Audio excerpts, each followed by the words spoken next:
Salut à toi, j'espère que tu vas bien. On se retrouve ensemble dans une nouvelle vidéo, dernière vidéo de la semaine. Aujourd'hui, on va aborder la thématique de comment gérer cette fameuse peur du changement. C'est parti.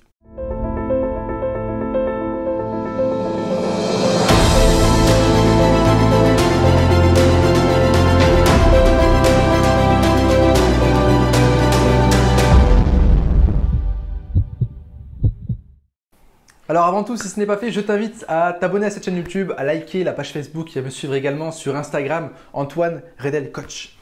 Alors quand on veut changer ses habitudes, quand on veut prendre une nouvelle voie dans son entreprise, eh bien on est forcément confronté à cette peur du changement. La peur du changement, c'est tout simplement une peur de sortie de zone de confort. Je sors de ma zone de connu et je rentre dans une zone inconnue. Et donc mon cerveau, comme il veut mon bien, il veut ma survie, il veut éviter que je vive des grosses difficultés, que je vive des traumatismes ou que je mette ma vie en danger, il va créer cette peur du changement qui est tout à fait légitime. C'est juste qu'aujourd'hui, il n'y a plus de lions qui nous poursuivent dans les rues ou de tigres à dents de sabre, sauf que notre cerveau a évolué trop lentement par rapport à notre technologie. D'accord, donc c'est des choses qui peuvent revenir très facilement, très rapidement et d'une manière impactante qui gêne énormément. D'accord, donc très important de gérer cette fameuse peur du changement.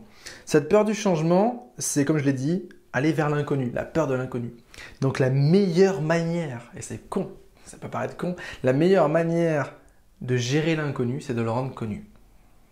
Alors c'est difficile de rendre connu quelque chose qui n'existe pas, mais je t'invite à ne pas à te mettre en mode responsabilité et pas forcément en mode victime en te disant ok, je prends les rênes et je décide maintenant de me projeter. J'ose me projeter.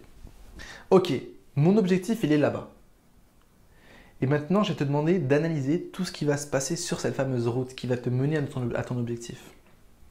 Tu prévois, tu crées ton changement, tu le rends connu. Étape 1, étape 2, étape 3, étape 4, etc. etc. Attention à ne pas créer des étapes trop grandes. Il faut que tu crées des étapes qui ont du sens pour toi et qui sont adaptées à ta capacité d'apprentissage, à ta capacité d'évolution. Si ta courbe d'évolution elle est comme ça, crée des objectifs, petits objectifs qui grandissent au fur et à mesure, un peu comme dans un jeu vidéo. Plus tu avances, plus c'est compliqué. Mais comme si tu acquiers des connaissances, eh bien c'est abordable, c'est challengeant mais abordable. Et c'est ça que tu dois trouver en fait.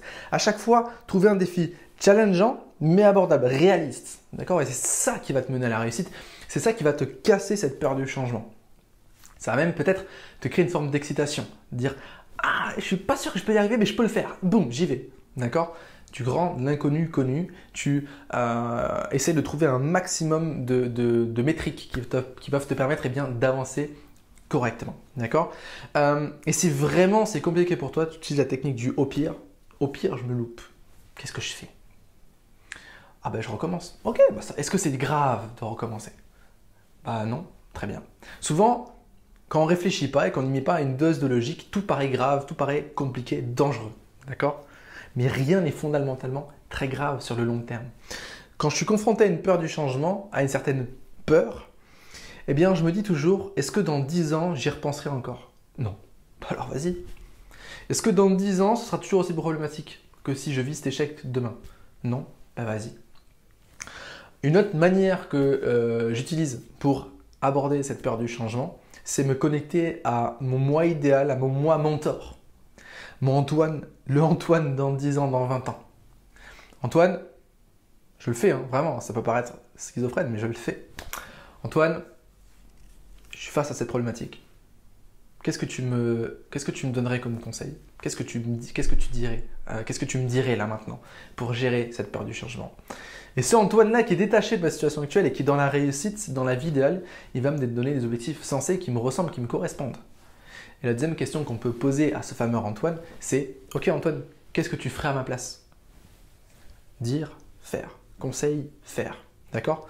Et ça, c'est d'une puissance phénoménale et ça permet de mieux appréhender le changement. Okay. J'espère que cette semaine t'a plu. N'hésite surtout pas à partager cette série de vidéos, à me mettre en commentaire ce que tu en as pensé.